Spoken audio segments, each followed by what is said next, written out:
Dear Lady Love TV. My best friend's heartbreak. Tunghayan na po natin ang ika-6 na bahagi. Ginalaw-galaw ni Nika ang mga balikat na nananakit dahil sa maghapong pag-iempake ng kanyang mga gamit. May buyer na kasi ang condo unit niya, kaya kailangan na niyang umalis. Okay lang naman dahil sa isang araw na ang kanyang flight papuntang France. Yap, benenta niya ang condo unit para mapantusto sa planong pagstay ng matagal sa France. Ganon din ang expensive bag at shoes niya na hindi na masyadong nagagamit. Masakit man, pati ang kotse niya ay up for sale na. Hindi rin naman niya iyon magagamit habang nasa ibang bansa, kaya nagdesisyon na siyang ibenta na lang. Dumiretso si Nika sa kusina ng unit kung saan naabutan niya si Sneak na gumagawa ng sauce para sa siomai na dala nito sa pagdalaw. Ito kasi ang tumulong sa kanya na maghanap ng buyer ng kotse niya. In fact, tumulong din si Sneak sa pagbebenta niya ng kondo at personal items niya na sa pag-introduce sa kanya ng mga kaibigan nito na interesado sa kanya mga binibenta. Hey Sneak, sabi ni Nix nang maabutan niya ng Sprite and can. Sino nga pala? Sino nga pala yung sinasabi mong sure buyer ng kotse ko? Ako, seryosong sagot ni Stick na busy sa pagpiga ng kalamansi sa toyo na nakasaucer, kaya hindi nag-angat ang tingin sa kanya. You're joking, right? No, I'm serious. Natatawa pero seryosong sagot nito. Saka siya hinarap habang nagpupunas ng kamay sa tissue. I'm buying your car, Nix. I need a gift for my sister's 19th birthday soon. Tumaas ang kilay ni Nika. Alam niyang kayang-kaya ni Sneak na bilhan ng brand new car ang kapatid nito, kaya sigurado siyang bibilhin din nito ang kotse niya para makatulong sa kanya. Nagkukuripot ba si Sneak sa younger sister para sa kabakanan niya? Uy, assuming ka girl. I know what you're thinking, woman. Ngiting-ngiti na sabi ng loko na pinitik pa ang kanyang noo. Yes, I'm capable of buying my sister a brand new car. No, I'm not being a cheapskate. Humalukip-kip ito at hinimas-himas pa ang baba na parang nag-iisip. How do I explain it? Medyo extravagant kasing mag-celebrate ng occasion yung pamilya namin at obsessed sila sa party theme. Pati pagbibigay ng regalo may concept din kasi competition yon. Kumunot ang noon ni Nika pero naa-amuse siya sa kwento nito. Really? So anong concept ng birthday gift para sa sister mo? Lumuwang ang ngiti na lalaki na para bang natuwa sa interes niya sa pamilya nito. It must be a second-hand gift. Ang sister ko ang pipili kung ano sa mga second-hand stuff na ireregalo sa kanya ang pinakamagugustuhan niya. I heard from my mom that for this year, plane ticket papuntang New York, ang price na sponsor daw ng mga tito at tita namin. Hindi naman sa habol ko yung price pero kung makikita ko kung gaano ka-competitive ang angkan ko, magigets mo kung bakit ginagalingan ko. Natawa siya nang maramdaman ang excitement sa boses ni Sneak na para bang hinihimatay talaga ang mga ganoong sitwasyon sa pamilya. Hindi pa ako nakaka-experience ng ganyang celebration. Parang ang sayang kasama ng angkan mo. I'll bring you next time to meet my family. Ha? Ngumiti si Sneak. Was that playfulness in his eyes? I need to give you a reason to come back to me. Baka kasi masyado kang mag-enjoy sa France at makalimutan mo na ako. Siya naman ang natawa. Ang drama nito. Paano ko naman makakalimutan yung taong tumulong sa akin na bumangon sa katangahan ko, no? Ginulo nito ang buhok niya. Mabuti na ang nagkakaliwanagan bago umalis. I will miss you, Sneak. Ngumiti ang lalaki pero malungkot. Can I hug you, Nix? Imbis na sumagot si Nika ay lumapit lang siya kay Sneak at yumakap sa bewang nito. Saka isinubsob ang mukha niya sa dibdib nito. Hindi niya alam kung paano sasabihin sa lalaki kung gaano siya ka-grateful sa lahat ng mga nagawa nito para sa kanya. Kaya imbis na magsalita, umasa na lang siya na nararamdaman ng lalaki sa yakap na iyon ang gusto niyang sabihin. Love yourself and create your own happiness. Nix, bulong ni Sneak na humigpit ang yakap sa kanya. Saka nito hinalikan ang kanyang noo. I will wait for you. Napabuga ng hangin si Sneak nang hindi sumagot si Nika sa tawag niya. 3 weeks nang lumipas mula nang umalis ng Pilipinas ang dalaga at alam niyang nakapagsettle na rin iyon sa isang maliit at affordable na apartment sa Paris. Dahil madalas naman siyang mag-Skype. Pero ngayon, halos 3 araw na silang hindi nagkakausap kaya nag-aalala na siya. Kahit pa nag-chat naman ito sa kanya, na busy lang daw sa pamamasyal kasama ang bagong kaibigan, hindi pa rin niya maiwasang mag-alala hanggat hindi pa niya ito nakaka-video chat o naririnig man lang ang boses sa phone. Hindi na kasi siya sanay na natatapos ang isang araw na hindi niya nakakausap si Nika. He missed her a lot. Would his relative be kind enough to change the destination of the plane ticket he just won from New York to Paris? Hindi naman sa hindi kayang bumili ng plane ticket ni Sneak sa France. Kailangan lang niya ng valid reason para mabisita si Nika na hindi din ito iniisip na sinusundan niya ang dalaga kahit pa iyon talaga ang totoo. Baka kasi makripihan ang dalaga sa kanya at hindi na uli siya kausapin. Oh shit man, what's happening to you? Nix is a friend. Yep, a female friend that was beautiful inside and out and also amazing in many ways. Tumingala si Sneak sa full moon. Hindi niya maiwasang maisip na naman si Nika. Kung para sa babae araw siya, buwan naman ang tingin niya rito. Because just like the moon, her serene face could suit his tired soul. Kuya, pahigpit niya na paharap ay sinalubong siya ng mahigpit na yakap ng kapatid. Nakangising tumingala sa kanya ang bunso nila, kaya hindi niya maiwasang mapangiti rin at guluhin ang buhok nito kahit may suot itong tiara. Fairy tale kasi ang concept ng 19th birthday ni Friends, kaya naka-princess costume pa ito. Hey birthday girl, malambing na bati ni Sneak. Bakit tumatakas kaya ata sa mga bisita mo? Naka-back porch kasi si Sneak ng mansyon ng parents niya para mapag-isa dahil gusto sana niya makausap si Nika pero hindi naman sumasagot sa tawag niya ang dalaga. I just want to say thank you again for your gift, kuya. Nakangiting bati ni Friends. Saka kumalas nagyakap sa kanya. I really love the car, kuya. Well-maintained din yon kaya hindi halatang second hand. I will take good care of it. Promise. Super thank you talaga. Nakangiting tumango siya. Natutuwa siya sa pagiging low maintenance ng kapatid kahit sanay ito sa komportableng buhay. Kaya nga ito nagsuggest na second-hand stuff ang gawing concept para sa gift-giving party ng celebration. Hindi ito mahilig tumanggap ng expensive gifts. Dahil nasa pagkatao na ang pagiging matipid pero generous sa pagdodonate sa mga charity at foundation na sinusuportahan. You're welcome, bunso. Alam mo namang gagawin namin ni Kuya Louie ang lahat ng para sa prinsesa namin. Pumingis-ngis si Friends pero mabilis ding sumimangot. Pero kuya, sure ka bang ibibigay mo lang kay Bryle ang plane ticket? Si Bryle ang pinsan nila na 21 years old at fresh graduate ng engineering course. Magchichicks lang yun sa New York eh. Nagustuhan mo rin naman yung antique typewriter na regalo sa'yo ni Bryle, hindi ba? Tumango si Friends pero nakapout pa rin. But I still hate Bryle for breaking my best friend's heart. Kaya ayoko siyang maging happy sa all-expense-paid trip niya sa New York. Tinawanan lang yun ni Sneak. Alam naman niyang hindi seryoso ang kapatid sa wini-wish nito para sa kanilang pinsan. Masama lang ang loob ni Friends dahil sa pakikipaghiwalay ni Bryle sa best friend nito. Let him be baby sister. Wala rin naman sa New York ang taong gusto niyang makita.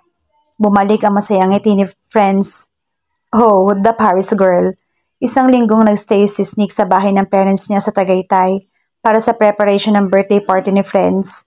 Nakapag-banding uli sila ng bunso nila at naikwento nga dito si Nika.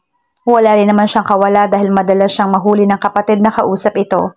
Hanggang sa isang araw, sinabi sa kanya ni Friends na na-stalk na rin daw nito si Nika. Kaya nagkwento na siya bago pa makarinig ng ibang story ang kapatid tungkol sa kanyang kaibigan. Kaibigan? Yeah, right. You're like Ate Nix, don't you? Nakangising tanong ni Friends. Napangiti si Sneak. Saka siya muling tumingala sa buwan pero ang mukha ni Nika ang kanyang nakikita. Now he missed her even more. It sucks to realize that you like a girl right after she left you. You know. Let's do it, Nika. Maingat na inilapag ni Nika ang tasa ng kape sa mesa. Saka binigyan ng seryosong tingin ng kaibigan si Moon. Nakilala niya ang babae sa Paris habang nagsusoul searching din ito. Half Filipino, half French si Moon. Kaya hindi siya nahirapang mag-adjust at magkaroon pa siya ng instant French tutor. Magkatabi lang ang apartment nila at ito rin ang nagpasok sa kanya bilang part-time waitress sa coffee shop na pag-aari ng tatay nitong French. Pagkatapos ng isang taon, nilang pag-stay sa Paris ay nagdesisyon silang umuwi na sa Pilipinas dahil bukod sa parehong silang healed ay nakabuo na rin sila ng battle plan. It was good to find a friend who shared the same dream as her. I'll help you. Seryosang pagpapatuloy ni Moon na nakapatong pa ang mga braso sa mesa. Tutulungan kitang i-self-publish ang natapos mong novels nung nasa Paris tayo. I also have friends from the book community. I belong to that are interested to self-pub their manuscript. We can build a group of local authors and create a community where we can promote our books together to a larger crowd. Saka English language naman ang gamit nyo sa mga stories niya sa Pilipinas. Pwede nating i-promote ang books nyo sa international audience through e-books, diba? Tumangutango naman si Nika bilang pagsang-ayon. You're right. Yung fantasy novel na natapos ko sa Philippine at France ang setting. English din naman ang ginamit kong medium kaya pwede ka rin naman maibenta sa ebook international market. But do we have the means? Of course. Confident na sagot ng babae. Like I said, I'll help you with it. Napangiti si Nika dahil malaki ang tiwala niya sa babae. Isa si Moon sa mga local writer ng English medium at ebook ang ginagamit na way ng pagpapublish ng mga novels. Mukhang gusto nitong palakihin ang book community na kinabibilangan. Masaya rin na nakilala niya si Moon at ngayon ay makakasama na siya sa binubuo nitong bonggang plano para sa mga local authors na sinusuportahan. Kulang ang sabihing masaya siya sa nangyayari. Malapit na magkatotoo ang pangarap niya makapag-publish ng nobela.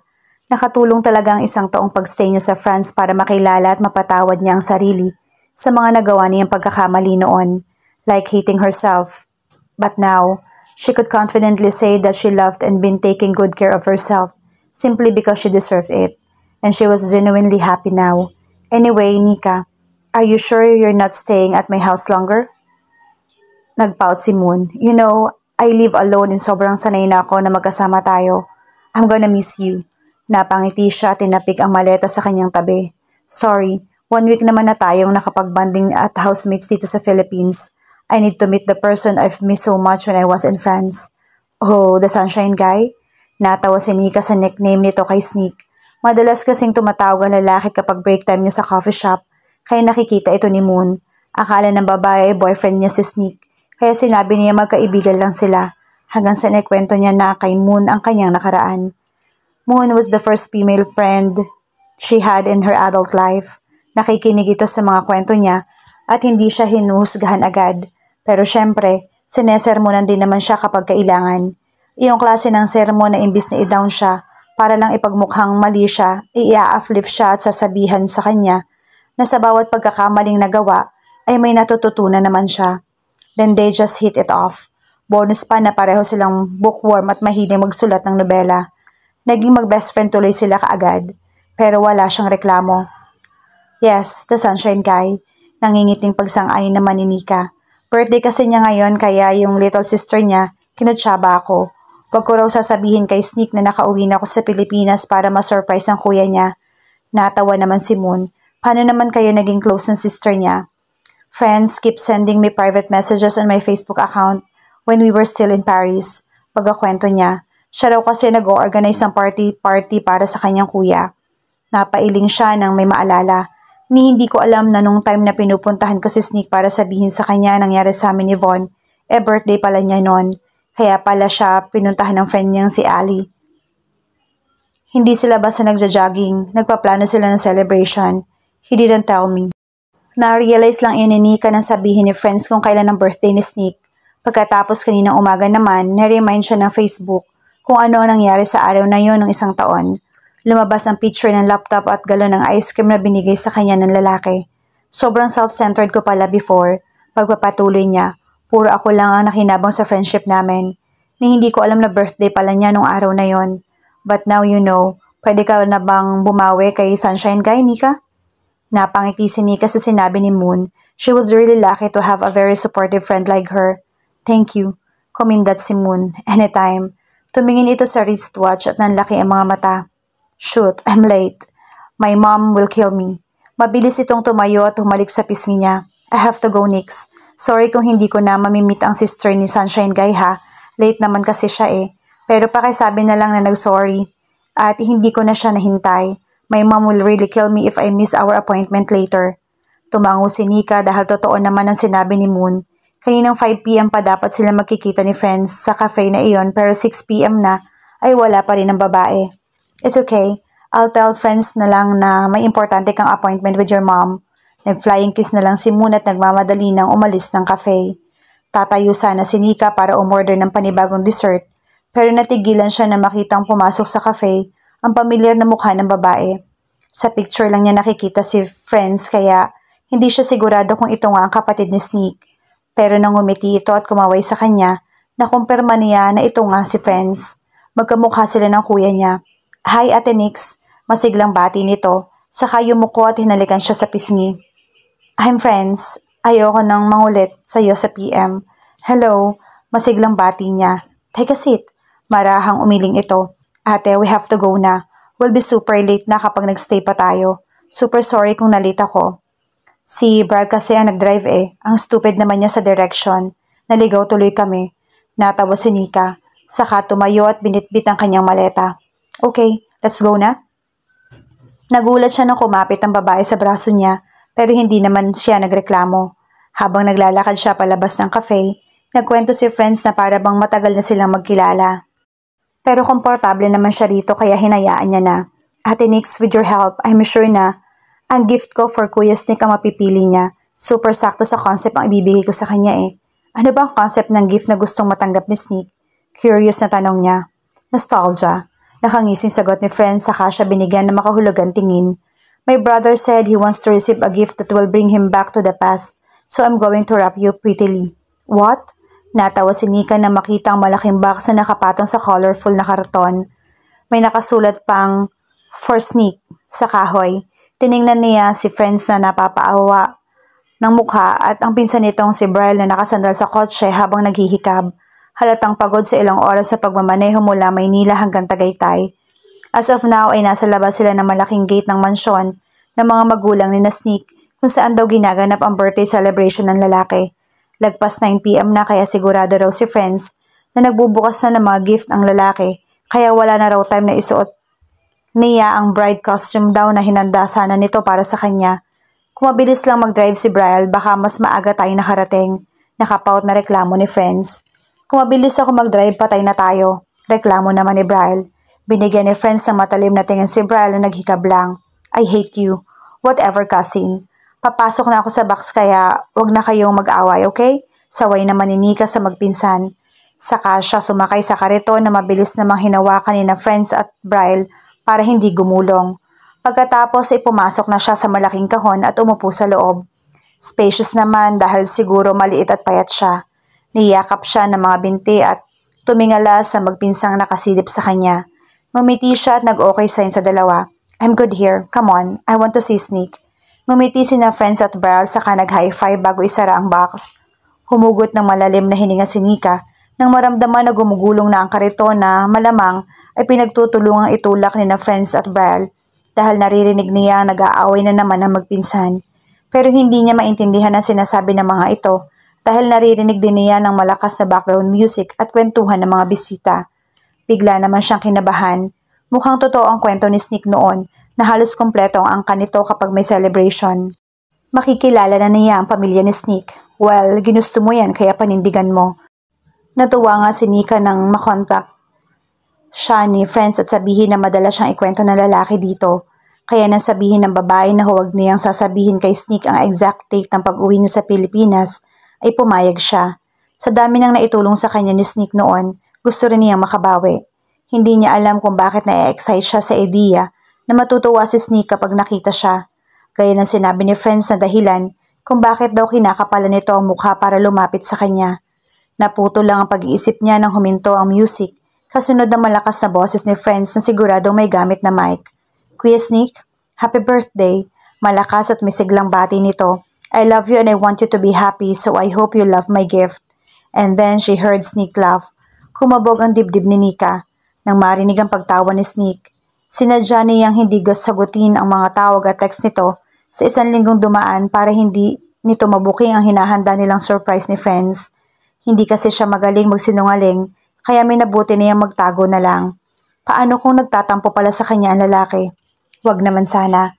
Kuya, open your gift na. Pangungulit ni Friends sa kapatid. And try not to cry ha. Super nostalgic kasi ang gift ko for you. Okay. Natatawang sagot naman ni Sneak na mukhang nakamike din. Bigla nagpanik si Nika nang ma-realize na pinagpapawisan na siya. Maayos pa ba ang kanyang makeup? Nakalugay lang ang wavy ash blonde hair niya. Sana lang ay presentable na siya sa suot niyang jumper dress sa ibabaw ng white long sleeve blouse at black leggings. Hindi man siya naka-heels pero cute naman ang doll shoes niyang inspired pa ng Korean fashion style. Galing nga si Nika sa Paris pero mas na-adapt niya ang pananamit ng mga female lead sa mga pinapanood niyang Korean dramas. Nakaka-inspire kasi ng creative juices at bumukas na ang kahon. Tumingala si Nika at kahit gabi na, araw pa rin ang sumalubong sa kanya. Kusa siyang napangiti kasabay ng pagtayo niya dala ng excitement. Happy birthday, Sneak. Pero hindi ngumiti si Sneak. She just stood there while looking at her with a blank look. His face wasn't bright as she remembered it.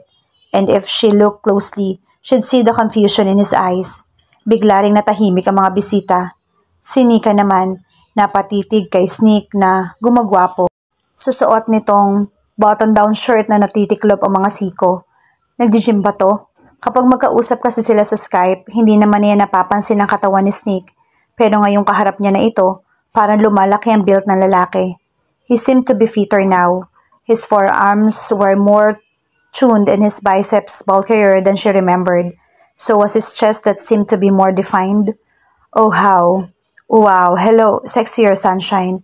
Tumabingi ang ngiti ni Nika na makaramdam na siya ng pagkailang dahil wala pa ring reaksyon si Sneak.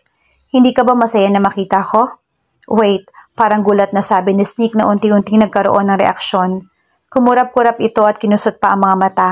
I've counted more than 5 times in my head, but you're still here. Does it mean you're not another dream? Is that really you, Nix? Yes.